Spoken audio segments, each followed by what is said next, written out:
So this sermon came about because worship committee was talking about doing a poetry service, and the poem Autobiography in 5 Short Chapters was coming up for me. And around that same time, I learned a very interesting story about Admiral James Stockdale, who we'll talk about later. But I thought it was interesting to marry these two ideas. The poem is about patterns that we repeat, and Stockdale is about how we persevere in difficult times. And then in this format, we are a church, how does faith come in? So this is an exploration. So thank you for being here with me as I unpack this to the best of my ability. And if you have a story or an idea or a suggestion, we don't have a minister right now. And so worship committee is open to your ideas. You can speak to me, to Catherine, Vicky, who I don't think is here today, and now Elga, who recently joined worship committee. Thank you so much. Oh, and Coco, who's starting in the fall. The queen of UU Catskills. So let's begin with the poem. Autobiography in 5 Short Chapters by Portia Nelson. Chapter 1. I walk down the street. There is a deep hole in the sidewalk. I fall in. I am lost. I am helpless. It isn't my fault. It takes forever to find a way out. Chapter 2. I walk down the same street. There is a deep hole in the sidewalk. I still don't see it. I fall in again. I can't believe I am in the same place. It isn't my fault. It still takes a long time to get out. Chapter 3. I walk down the same street. There is a deep hole in the sidewalk. I see it there. I still fall in. It's a habit. It's my fault. I know where I am. I get out immediately.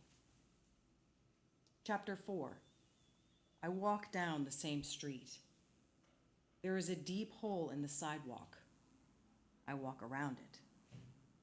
Chapter 5. I walk down a different street.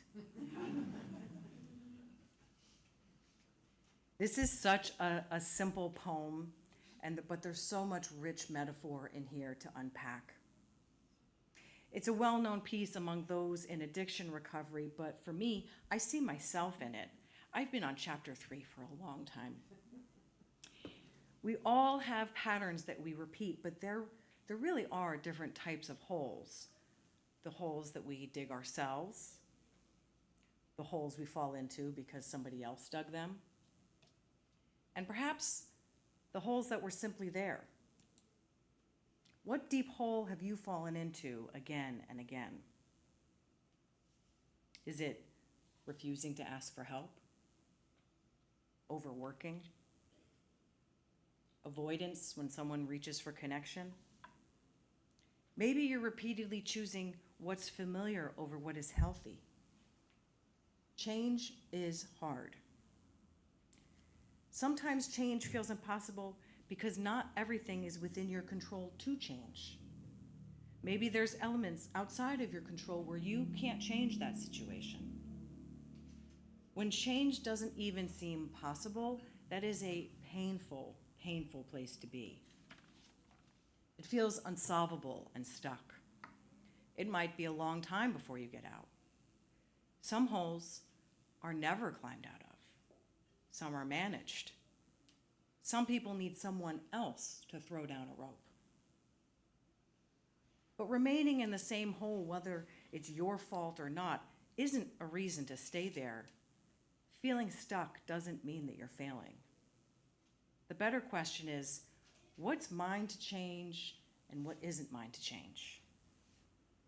Can you change how you respond? Could you ask for help? Can you show up differently? Not every hole is our fault, but how we react to it, how we choose to be, is what we have authority over. Because how do you know that things will get better? You don't. This is where faith comes in. I am responsible for my reactions and how I show up, and faith gives us a reason to keep moving towards an outcome that we cannot prove. As Unitarian Universalists, we believe that justice is worth pursuing. Can we prove that justice will ultimately win? No. Does that mean we stop pursuing it? No. Faith doesn't mean certainty. Faith can mean believing possibility is worth acting upon. Hope isn't a prediction. Faith is not a guarantee. It gives us hope that we'll get out of the hole. It pushes us to the next chapter where you might finally walk down a different street. But having faith alone is not enough. Putting all of your faith into something outside of yourself might sound like, well, everything happens for a reason. Everything will be fine. I just need to manifest it. The approach to let go and let God, or let the universe do its magic, is lacking in any personal responsibility. It's the faith of random chance that I have no connection to what is happening. It is only happening to me, which is another way to say it isn't my fault. Now, the other side of this argument is that the truth is brutal and harsh, and that is just life. And that might sound like this is just how things are. People don't change, or there's no point. And with no hope comes despair, and that's no place to stay in either. Productive change begins when you confront the brutal facts, when you embrace the discomfort to make room for growth. There's no better way to illustrate this point than James Stockdale.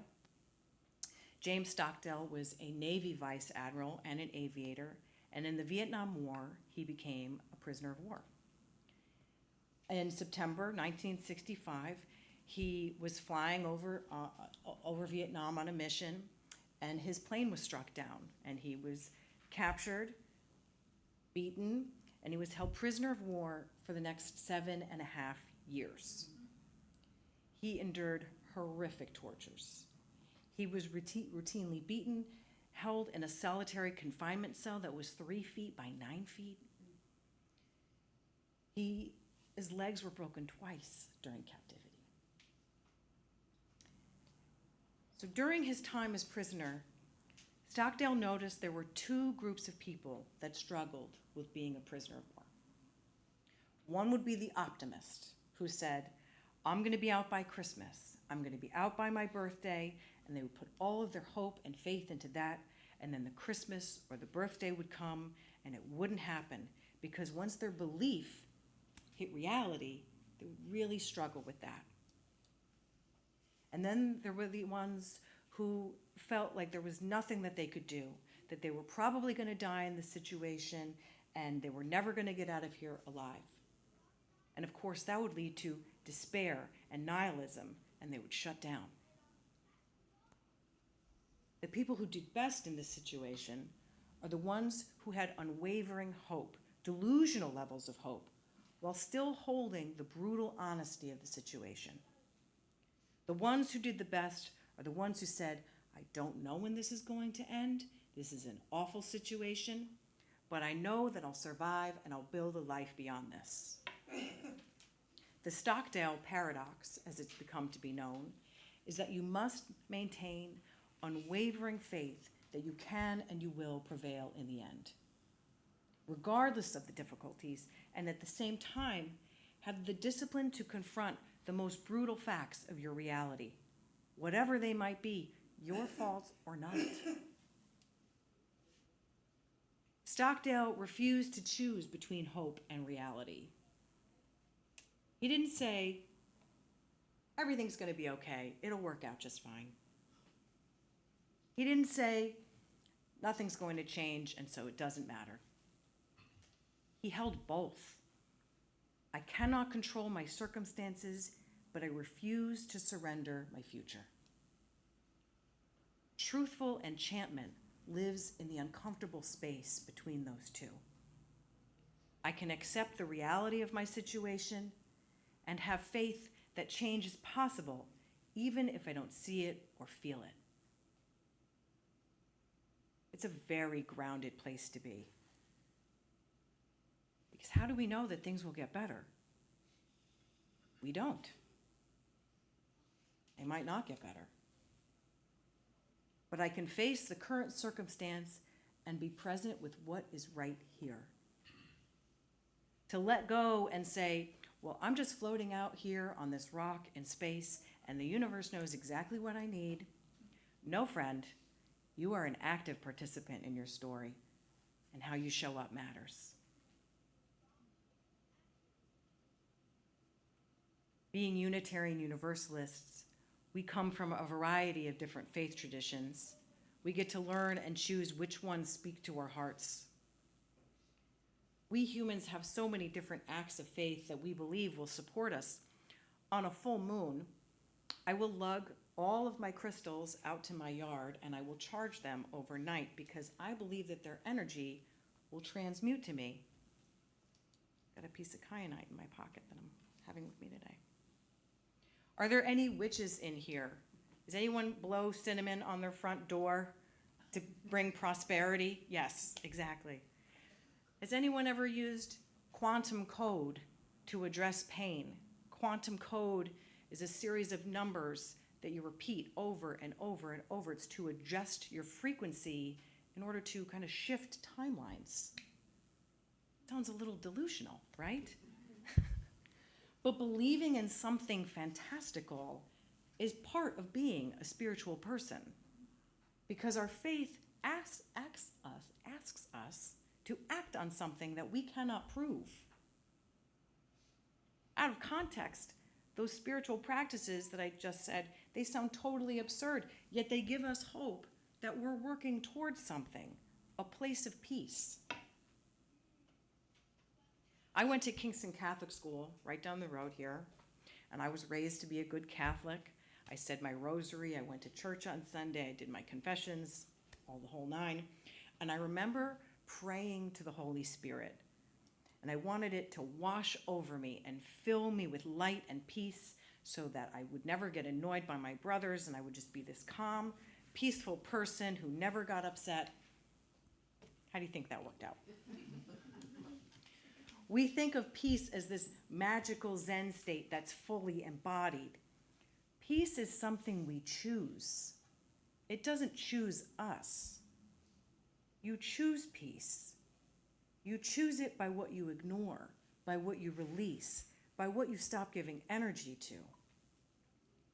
Choosing peace might be walking around the hole in the sidewalk. The one common ground we have as Unitarian Universalists is our search for truth and meaning. We might disagree about what happens after death, whether or not there's a God, whether or not crystals carry energy, but we can still say, love matters. People deserve dignity. Someone else's suffering matters. Justice is worth pursuing. Our choices affect one another. None of these things are proven, yet we organize our lives around them. That is faith in action. I'm going to read the poem again, and I want you to tell the truth about the whole. Do you know what chapter you're in right now? What faith do you hold to bring you hope? What's the next thing that you can actually do? Chapter 1. I walk down the street. There is a deep hole in the sidewalk. I fall in. I am lost. I am helpless. It isn't my fault. It takes forever to find a way out. Chapter 2. I walk down the same street. There is a deep hole in the sidewalk. I still don't see it. I fall in again. I still can't believe I'm in the same place. It isn't my fault. It still takes a long time to get out. Chapter 3. I walk down the same street. There is a deep hole in the sidewalk. I see it there. I still fall in. It's a habit. It's my fault. I know where I am. I get out immediately. Chapter 4. I walk down the same street. There is a deep hole in the sidewalk. I walk around it. Chapter 5. I walk down a different street. Truthful enchantment is the idea that I will tell the truth about where I am and refuse to believe that where I am is the only possibility. We need both truth and enchantment. Truth without hope can become despair. Enchantment without truth can become a spiritual bypassing. Tell the truth about where you are. Be grounded and have faith. Amen and blessed be.